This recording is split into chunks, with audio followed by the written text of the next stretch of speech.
En 2025, l'Allemagne connaîtra sa troisième année consécutive de stagnation ou récession, tandis que la France célébrera péniblement une croissance rachitique de 0,6 à 0,7%. Ces chiffres pathétiques révèlent une vérité brutale que personne n'ose formuler clairement. Les deux locomotives économiques de l'Europe sont devenues les deux malades de l'Europe. L'Allemagne, jadis qualifiée d'homme malade au début des années 2000, avant son spectaculaire redressement via l'agenda 2010, retombe dans cette catégorie avec une croissance nulle depuis 5 ans. La France, qui affiche des chiffres légèrement moins catastrophiques, se berce d'illusions en comparant ses 0,7% aux 0,2% allemands. Mais cette supériorité relative n'est qu'un artifice statistique masquant une réalité économique tout aussi désastreuse. Les deux pays sont piégés dans une spirale de désindustrialisation, de surendettement public et d'incapacité structurelle à générer une croissance réelle. L'Europe ne possède plus de locomotives économiques, seulement des wagons qui dérivent lentement vers l'insignifiance économique mondiale. L'Allemagne affiche un bilan catastrophique qui pulvérise son image de puissance industrielle. En 2023, le PIB allemand s'est contracté de moins 0,1%. En 2024, nouvelle contraction de moins 0,2%. Le gouvernement allemand prévoit désormais une stagnation complète en 2025 avec 0% de croissance, après que les instituts économiques allemands aient réduit plus tôt en avril leurs prévisions à seulement 0,1% contre 0,8% prévu en septembre 2024. Cette révision spectaculaire résulte des droits de douane américains sur l'acier, l'aluminium et l'automobile. L'Allemagne est le seul pays du G7 à avoir vu son économie se contracter au cours des 2 dernières années consécutives. Pire encore, le PIB allemand fin 2023 dépassait de seulement 0,1%, son niveau du 4e trimestre 2019. 5 ans de stagnation absolue. Entre 2009 et 2019, l'économie allemande croissait de 1,9% par an. Depuis 2019, elle a littéralement stagné. Ce n'est pas un ralentissement temporaire, mais un effondrement structurel de la machine industrielle allemande. Les causes de cette débâcle sont multiples et s'entremêlent. Premièrement, la hausse des coûts énergétiques depuis l'invasion russe de l'Ukraine en février 2022 a détruit la compétitivité industrielle allemande. L'Allemagne importait du gaz russe bon marché qui constituait le socle de son modèle économique manufacturier. Cette énergie abondante et peu coûteuse permettait à l'industrie lourde allemande de produire à des coûts compétitifs. Le sabotage des gazoducs Nord Stream et le remplacement du gaz russe par du GNL américain 3 à 4 fois plus cher ont anéanti cet avantage. Les secteurs électro-intensifs, comme la chimie et la métallurgie, ne peuvent plus survivre avec ces coûts. L'industrie automobile allemande, jadis fleuron technologique, subit une double peine. D'un côté, les coûts énergétiques explosent. De l'autre, la concurrence chinoise dans les véhicules électriques massacre les constructeurs allemands qui ont raté la transition. La production de véhicules en Allemagne a connu un net recul en 2024 selon Destatis. Deuxièmement, la demande chinoise s'est effondrée. L'Allemagne dépend massivement des exportations vers la Chine. Or, l'économie chinoise ralentit structurellement avec une croissance entre 4,5 et 4,9%, malgré un objectif officiel de 5%. Pire encore, la Chine développe ses propres industries et remplace progressivement les importations allemandes par des produits domestiques. Les exportations allemandes ont diminué de 2,2% en 2025, selon les prévisions gouvernementales, après une baisse de 1,1% en 2024. Le commerce extérieur, moteur traditionnel de la croissance allemande, est devenu un frein. Les industriels allemands déplorent des carnets de commandes dégarnis. Les enquêtes de conjoncture restent très dégradées dans tous les secteurs. Troisièmement, l'investissement s'est effondré. La formation brute de capital fixe a chuté de 1,4% au 2e trimestre 2025, reflétant un investissement plus faible dans la construction et l'équipement. Les machines, équipements et véhicules enregistrent tous des baisses. Cet désinvestissement massif signifie que l'Allemagne détruit son capital productif et hypothèque sa croissance future. Les entreprises allemandes fuient le pays pour investir aux États-Unis, où l'énergie est 3 fois moins chère et où l'Inflation Reduction Act offre des subventions massives. BASF investit désormais principalement en Chine et aux États-Unis plutôt qu'en Allemagne. Cette hémorragie industrielle ne fait que s'accélérer. Quatrièmement, le carcan budgétaire du Schuldenbremse. Ce frein constitutionnel à l'endettement introduit après la crise de 2008 paralyse toute politique de relance. Cette règle prévoit que le gouvernement recherche l'équilibre budgétaire et que le déficit structurel du budget fédéral soit limité à 0,35% du PIB. L'Allemagne dispose certes de marges budgétaires avec un déficit public à 2,2% du PIB en 2024 et une dette à 62%, bien en dessous des limites européennes. Mais le Schuldenbremse empêche d'utiliser cette marge pour investir massivement dans les infrastructures délabrées, la transition énergétique et la défense. Le réseau ferroviaire allemand nécessite à lui seul 100 milliards d'euros d'investissement. Les infrastructures de transport, la défense et l'éducation ont été sous-investies pendant des années. Le Conseil allemand des experts économiques estime que les dépenses publiques orientées vers l'avenir s'élevaient à 7,6% du PIB en 2022, soit plus d'1 point de PIB en dessous de la moyenne européenne. Les élections fédérales du 23 février 2025 ont placé la CDU-CSU en tête avec 28,6% des voix. Friedrich Merz, pressenti comme futur chancelier, a conclu un accord de principe avec les sociaux-démocrates du SPD pour former une coalition. Cet accord marque un tournant majeur car il prévoit un investissement massif dans les infrastructures et la défense. L'OFCE anticipe une impulsion budgétaire de 1% du PIB en 2026, ce qui devrait stimuler l'économie à court terme. Les prévisions tablent sur une reprise en 2026 avec une croissance de 1,5% grâce à cette relance budgétaire et à l'augmentation des investissements publics et privés. Mais cette reprise hypothétique suppose que le nouveau gouvernement assouplisse effectivement le Schuldenbremse et débloque les dizaines de milliards nécessaires. Rien n'est de garanti. Et même si cela se produit, l'Allemagne aura perdu 5 années cruciales pendant lesquelles ses concurrents ont avancé. La France affiche des chiffres légèrement moins catastrophiques qui créent une illusion dangereuse. En 2024, le PIB français a cru de 1,2% selon l'INSEE, dont 0,3 points attribuables aux Jeux olympiques et paralympiques de Paris, qui ont artificiellement boosté l'activité au 3e trimestre.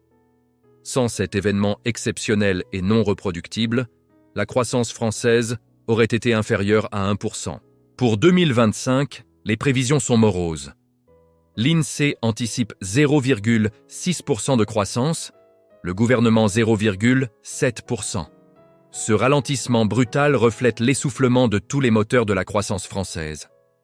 La consommation des ménages stagne malgré les gains de pouvoir d'achat permis par la désinflation. Les Français privilégient l'épargne de précaution avec un taux d'épargne qui reste élevé à 18,4% du revenu disponible brut. L'investissement se replie nettement avec moins 1,5% en 2024, particulièrement dans la construction et les produits manufacturés. Le 4e trimestre 2024 illustre parfaitement cette faiblesse structurelle. Le PIB s'est replié de moins 0,1% par contre-coup des Jeux olympiques. Les exportations ont diminué de moins 0,2%, tandis que les importations ont rebondi de plus, 0,4%, créant une contribution négative du commerce extérieur. La demande intérieure hors stock a contribué positivement mais faiblement à plus 0,3 points. Cette dynamique anémique se poursuivra en 2025. L'acquis de croissance pour 2025 à mi-année n'est que de plus 0,5%. Le taux de chômage poursuit sa lente remontée pour atteindre 7,6% mi-2025 selon l'INSEE, voire 8,2% d'ici fin d'année selon certaines prévisions. La France souffre des mêmes pathologies structurelles que l'Allemagne, mais dans des proportions différentes. Premièrement, la désindustrialisation française est encore plus avancée. L'industrie manufacturière représentait 14,7% du PIB français en 2024 contre 16% en 2021. En 1980, elle dépassait 24%. Cette érosion continue détruit la base productive française. La production de biens manufacturés a baissé de moins 0,6% en 2024, particulièrement dans les matériels de transport.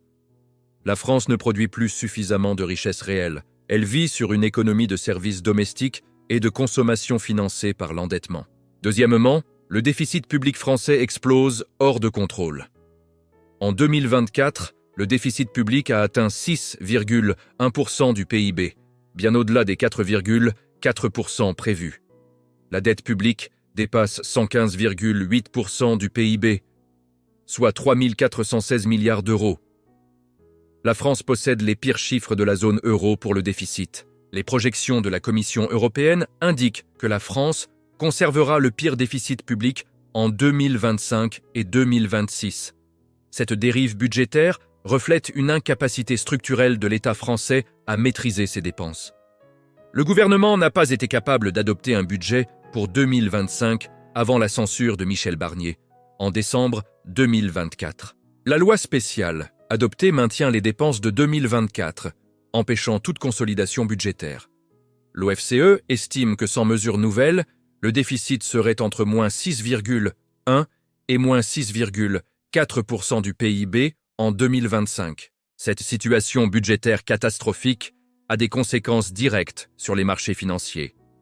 Le taux d'emprunt français à 10 ans s'établit à 3,37%, se rapprochant dangereusement du taux italien à 3,54%.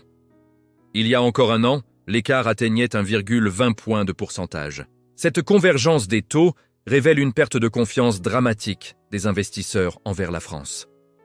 Le pays est perçu comme moins crédible fiscalement que l'Italie, une situation impensable il y a quelques années. Les agences de notation menacent de dégrader la note française, ce qui augmenterait encore le coût de la dette et créerait une spirale mortelle. Troisièmement, l'incertitude politique paralyse l'économie française depuis l'été 2024. La dissolution de l'Assemblée nationale en juin, les élections législatives qui ont produit une assemblée ingouvernable divisée en 3 blocs antagonistes, la censure du gouvernement Barnier, tout cela crée un climat délétère pour l'investissement et la consommation. Les entreprises reportent leurs décisions d'investissement. Les ménages épargnent par précaution. Cette incertitude politique se mesure dans les enquêtes de conjoncture où les anticipations des entreprises fluctuent nettement au gré des événements politiques. Le climat des affaires a connu un été agité et ne s'est pas vraiment redressé depuis. Quatrièmement, la productivité française stagne voire régresse. La productivité, c'est-à-dire la valeur ajoutée créée durant une heure travaillée, a été négative en 2021 et 2022, une première hors-crise économique. Elle est redevenue légèrement positive en 2023 mais reste atone. Sans gain de productivité, la croissance à long terme est mathématiquement impossible. La France investit insuffisamment dans l'innovation, la formation et la modernisation de son appareil productif. Le pays se spécialise dans des services à faible valeur ajoutée, tandis que l'industrie de pointe disparaît. Les similitudes entre la France et l'Allemagne sont frappantes, malgré leurs différences apparentes. Les deux pays subissent la désindustrialisation, la concurrence chinoise et les coûts énergétiques élevés. Les deux souffrent d'une démographie défavorable avec des populations vieillissantes qui pèsent sur les finances publiques. Les deux peinent à investir suffisamment dans leur avenir, l'Allemagne par idéologie budgétaire rigide. La France par incapacité politique à maîtriser ses dépenses courantes pour dégager des marges d'investissement. Les deux voient leurs industries déménager aux États-Unis où l'énergie est meilleur marché et les subventions massives. Les deux sont piégés dans un carcan réglementaire européen qui empêche les politiques industrielles protectionnistes dont elles auraient besoin. Les deux sont gouvernés par des élites politiques incapables de formuler une vision stratégique claire pour sortir de la stagnation. L'Espagne et l'Italie, souvent considérées comme les périphéries faibles de la zone euro, affichent paradoxalement des performances supérieures. L'Espagne caracole avec une croissance de 1,5% en 2024 et maintient une dynamique vigoureuse. L'Italie, malgré sa dette monstrueuse de 135,3% du PIB, a réduit son déficit public à 3,4%, et affiche une croissance modérée mais positive de 1,1%. Ces comparaisons humiliantes pour la France et l'Allemagne démontrent que leurs difficultés ne résultent pas de chocs externes subis par toute l'Europe, mais de problèmes structurels spécifiques. Le rapport Draghi, publié en septembre 2024, a sonné l'alarme sur le décrochage industriel et technologique européen. L'ancien président de la BCE estime que l'Union européenne devrait investir entre 750 et 800 milliards d'euros par an pour ne pas perdre définitivement pied face aux États-Unis et à la Chine. Mais d'où viendrait cet argent? L'Allemagne refuse d'assouplir son frein à l'endettement. La France est déjà surendettée et perd la confiance des marchés. Les règles budgétaires européennes limitent les déficits à 3% du PIB. Le piège se referme. L'Europe ne dispose ni de la volonté politique, ni des moyens financiers pour mener les investissements massifs dont elle aurait besoin. Elle continuera donc de décliner lentement, dépassée par des concurrents plus agiles et déterminés. La croissance française de 0,7%, comparée à la stagnation allemande de 0,2%, crée une illusion de supériorité relative qui masque l'essentiel. Les deux pays sont dans une trajectoire de déclin économique structurel. Leurs taux de croissance sont pathétiques comparés aux 5% de l'Inde, aux 4,5 à 4,9% de la Chine, ou même aux 2,5% des États-Unis. L'Europe ne compte plus dans la compétition économique mondiale. Elle représente une part décroissante du PIB global et perd progressivement toute capacité d'influence. La France et l'Allemagne, jadis locomotives de la construction européenne, sont devenues les symboles vivants de ce déclin. Les deux malades de l'Europe continueront de stagner et de décliner tant que leurs dirigeants refuseront d'admettre la gravité de la situation et de prendre les mesures radicales nécessaires. Mais cette lucidité semble hors de portée de la classe politique européenne, prisonnière de ses dogmes idéologiques et de ses intérêts partisans à court terme.